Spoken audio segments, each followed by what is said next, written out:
Después de que mi compañero Edu os haya explicado todo el inicio de esta investigación, la patente de David Schwartz, la portada de The Economist, el tema de Antigox, las IPs y la creación de eDonkey, que fue la primera red descentralizada P2P que existió como tal, me parece justo que hablemos de Jeff McAllister, más allá de que fuese creador de eDonkey, o cofundador más bien dicho. Si por un casual no sabes de qué estoy hablando, pásate por el link que tienes en mi biografía porque esta es la segunda parte de toda la investigación que he hecho junto con Edu. El link directo también lo tendrás en los comentarios. Bueno, la vida de Jeff McAllister está llena de una trayectoria muy extensa en torno a la creación del ecosistema de la blockchain. Además es aquí donde empiezan a aparecer todas las cosas raras. En esta parte del vídeo van a entrar en juego varios nombres nuevos de muchas personas importantes en cómo se desarrolla la investigación, así que no os preocupéis que al final haremos un resumen y una especie de conclusión final del vídeo. Así que vamos al lío. Como ya hemos dicho antes, Jeff McAllister tiene una larga trayectoria en la creación de proyectos P2P descentralizados, como el proyecto eDonkey, creado en el año 2000. Pero además tenemos que atribuirle también la creación de OpenCoin. ¿Pero qué es esto de OpenCoin?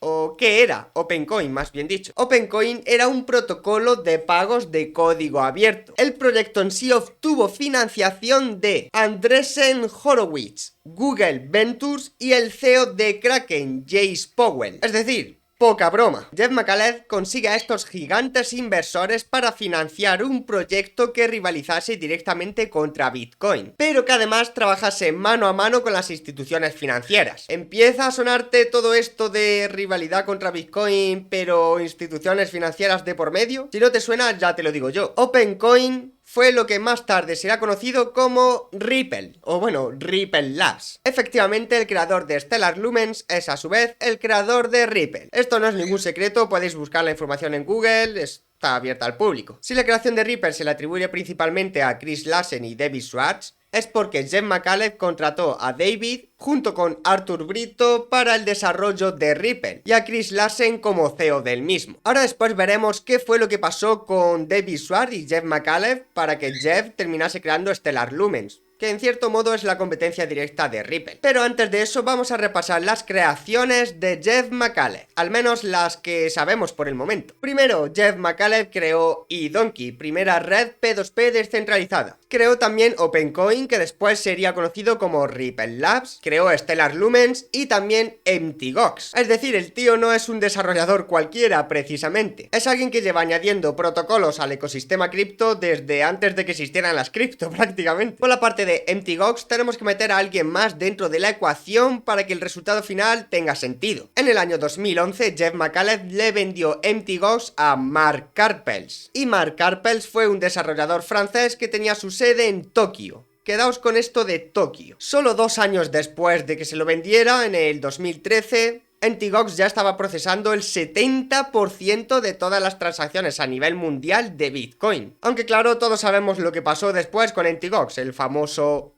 hackeo. Supuestamente en el 2014 unos hackers, unos piratas informáticos, consiguieron acceder a las billeteras del exchange, robando así 850.000 bitcoins, que por aquel entonces tenían un valor de 450 millones de dólares y que hoy en día serían casi 18.000 millones. Lógicamente en ese momento pues Emptygox se declaró en bancarrota. Recordáis a Mark Karpels, ¿verdad? El nuevo dueño de Emptygox. Pues como dato curioso, Ross Ulbricht, el creador de Silk Road, acusó a Mark Karpels de ser el dueño de una cuenta llamada Dread Pirate Rovers, y la cuenta con ese nombre era la cuenta en sí del creador de Silk Road. Es decir, el creador de Silk Road acusó a Mark Karpels de ser él el auténtico creador de Silk Road. Para quien no sepa a estas alturas lo que es Silk Road, fue un marketplace, una especie de Amazon pero de la Deep Web, donde se vendían todo tipo de cosas, desde drogas, armas, en fin, de todo. Silk Road fue cerrada por el FBI, el gobierno de Estados Unidos básicamente, recaudando así 70.000 bitcoins. Nada mal. Es decir, Mark Karpels ha estado relacionado directa o indirectamente con la desaparición de 850.000 bitcoins por parte de Emptygox y de 70.000 bitcoins por parte de Silk Road. Y extrañamente cercano también Jeff McCaleb. En relación a casi ese millón de bitcoins, terminaron estando en posesión actualmente del gobierno de Estados Unidos, muy convenientemente, ayudado por Jeff McCaleb en su gran mayoría. Habiendo aclarado todo esto, fue después de vender Antigox que Jeff McCaleb se puso con el desarrollo de OpenCoin, que después sería Ripple Labs, hasta que por culpa de su novia, Kim, Jeff McCaleb se empezó a pelear con parte del equipo desarrollador de Ripple y con David Schwartz, hasta que finalmente se separaron y empezó a desarrollar Stellar Lumen. ¿Pero quién es ahora esta señorita? La señora Joyce Kim. Pues agárrate a la silla, que aquí es cuando la cosa se pone turbia de narices. Pues según Google, Joyce Kim es una espía coreana que aparece repentinamente en los episodios de la serie Big Bang Theory, justo en el episodio en el que los protagonistas de la serie están creando un proyecto secreto para el gobierno de Estados Unidos. Actually, I couldn't get too mad at him about Joyce Kim. Why not? Well, I was doing some government research at the time. You know, military rocket fuel is kind of secret. Okay, what does that have to do with Joyce Kim? As it turns out, she was a North Korean spy. Casualmente, en Big Bang Theory también se habla sobre el propio Bitcoin. Vaya por Dios, qué casualidad. Hablando de cosas que a mí me parecen interesantes, ¿alguien ha leído ese artículo del Bitcoin que os envié? Oh, sí, es increíble que un solo Bitcoin valga $5.000 ahora. Pero bueno, aunque el dato sea gracioso y bromas aparte, la auténtica Joyce Kim, la que no es una actriz, fue, según el periódico New York Observer, una empresaria emergente y capitalista que se convirtió, pues eso, en la novia de Jeff McCaleb. Supuestamente fue Kim la que empezó a crear fricciones entre Jeff McCaleb y el equipo de Ripple Labs. Incluso fue ella misma la que empezó un rumor dentro del equipo de que era Jeff McCaleb el propio Satoshi Nakamoto.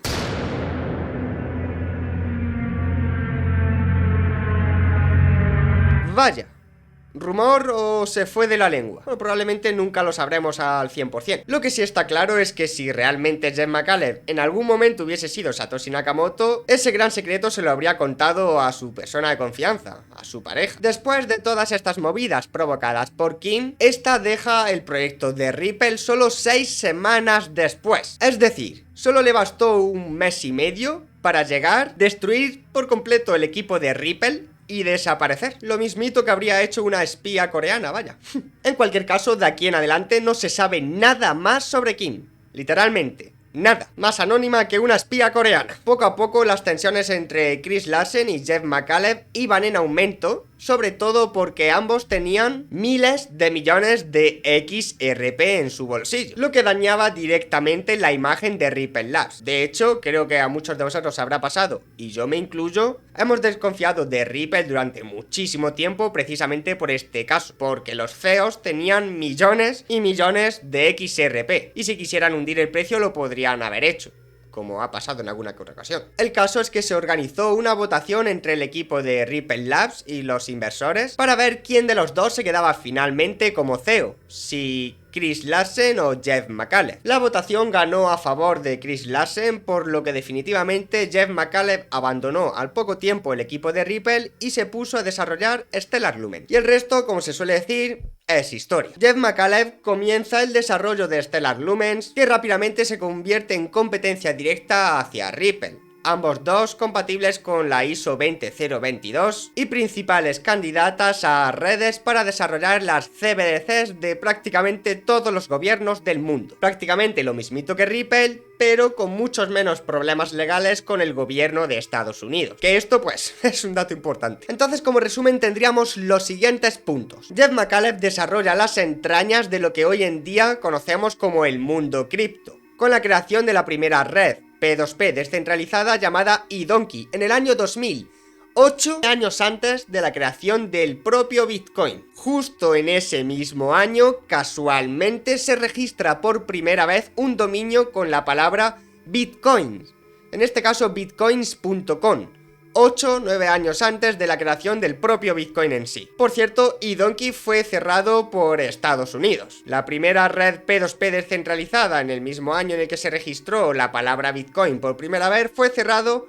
por Estados Unidos. Llegamos al 2008, año en el que se crea Bitcoin, convenientemente solo unos meses después de que caducase la patente de David Schwartz, y David Schwartz más tarde trabajaría junto con Jeff McCallum. Con la creación de Bitcoin y el registro del dominio oficial de hoy en día, bitcoin.org, encontramos varias IPs que se repiten tanto en los dominios de ripplecom.com, bitcoin.org, el registrador del dominio bitcoins.com se registró en Tokio con el mismo registrador que más tarde utilizaría Mt. Gox.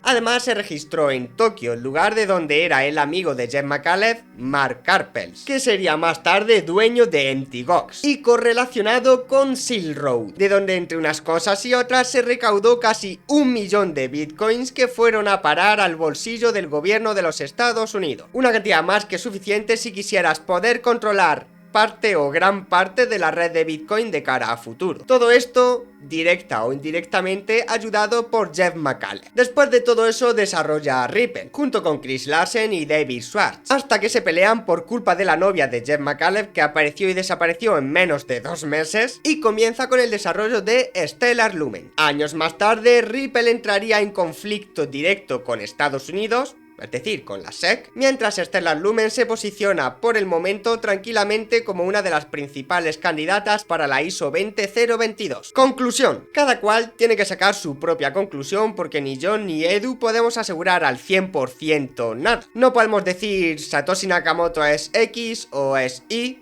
porque seguirían faltando pruebas sí o sí. De hecho, esto es parte del encanto de Bitcoin, que siempre va a haber partes que serán secretas y nunca podremos saber. Pero como tal, esta serie de vídeos es una recopilación y organización de momentos de la historia que sucedieron realmente. Y que estructurados correctamente en el tiempo terminó siendo lo que hoy en día es la blockchain y todo el ecosistema que conocemos. Ahora que ya lo tenéis todo estructurado, sabéis fechas, lugares, dominios, quizás podáis seguir investigando vosotros a empezar a tirar del hilo, hasta que caigáis por completo en la madriguera del conejo. Y con el tiempo lo mismo, terminamos descubriendo algo realmente interesante. Pero lo que está claro es que teniéndolo todo unido es mucho más fácil ver de dónde viene todo esto. Porque todos conocemos a Bitcoin, pero pocos conocíamos más allá de la historia de la creación de Bitcoin años antes de su propia creación. Es decir, yo por ejemplo, hasta que no me puse a investigar sobre esto, no sabía ni que existía una red P2P descentralizada antes que Bitcoin. Así que nada, saca tus propias conclusiones. Espero que te haya gustado muchísimo el vídeo. Si es así, ya sabes, deja un comentario, un me gusta, suscríbete, etcétera. Y si te has tragado el vídeo entero sin ver la primera parte por un casual, insisto, ve a ver la primera parte en el canal de Edu. Tienes el link directo en la descripción del vídeo y comentario. Muchas gracias por haber visto el vídeo. Nos vemos en la próxima.